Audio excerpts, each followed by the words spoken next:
You're the last person alive who remembers the internet. And here's the part that will unsettle you. The internet is already forgetting itself, right now, faster than you think. Not in some far future. Today. As you watch this, pieces of it are quietly vanishing and never coming back. So the real question isn't whether you could remember it all, it's whether there would be anything left to remember at all. And the answer, once you understand how the internet actually works, is far stranger and far sadder than the question makes it sound. Let's start with the fantasy version, the one that feels obvious. You imagine being the last keeper of a vast, perfect library. Every song, every video, every conversation, all of human knowledge, held safe in your memory while the world moves on. It's a comforting image. It is also completely wrong. And to see why, you have to understand what the internet actually is. Most people picture the internet as a place, a permanent building full of everything we've ever uploaded, sitting safely on a shelf somewhere. It isn't a building, it's a performance. It only exists while machines are actively keeping it alive, constantly. Every website you've ever loved exists only because a machine somewhere is powered on, paid for, and maintained, this very second, specifically to keep showing it to you. The moment that machine loses power, or the bill goes unpaid, or the company folds, that piece of the internet doesn't get archived. It simply stops existing. The founder of the Internet Archive estimates the average web page historically lived somewhere between 40 and 100 days before vanishing. Not years, days. The internet has always been mostly written in disappearing ink. And this is not a hypothetical. This is happening constantly, and the numbers are genuinely shocking. The average web page has a half-life of about 2 years. That means half of all the pages online right now will be gone within 2 years. Researchers found that 38% of web pages that existed in 2013 were already gone a decade later. More than a third vanished. Even the most serious records rot. Around half of all the links cited in United States Supreme Court decisions now lead nowhere. The highest court in a country cites sources that have already disappeared. Social media is worse, not better. Within just months of being posted, nearly 1 in 5 posts on major platforms are already gone, taken down, made private, or deleted along with the accounts behind them. There's a name for this quiet catastrophe. Researchers call it the digital dark age. And here is the cruel twist inside it. We assume the digital things are the permanent ones and the paper things are fragile. It's the opposite.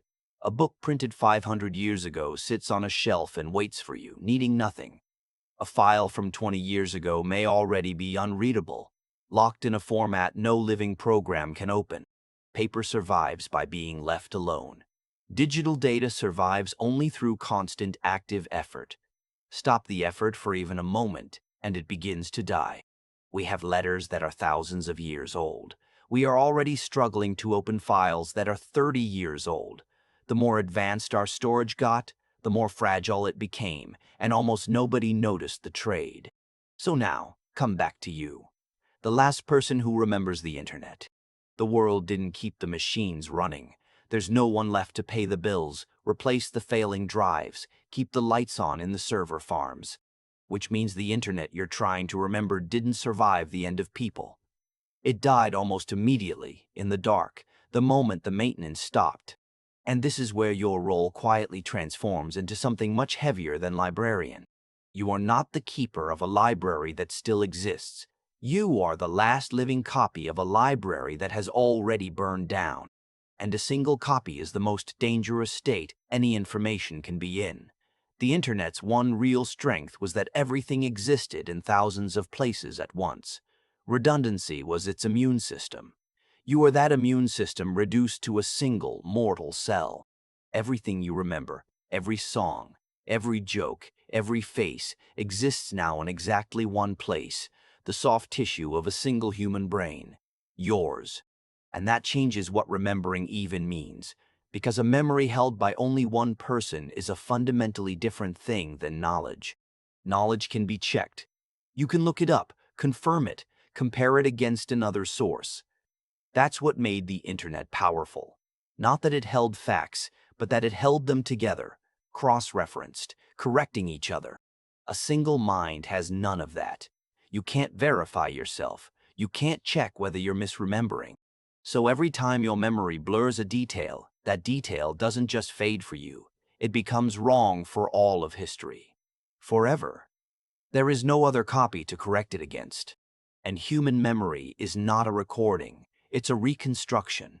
Every time you recall something, you subtly rebuild it, and you can change it in the act of remembering. The very thing you're doing to preserve the internet is the thing that would corrupt it. Think about what that actually means, carried forward.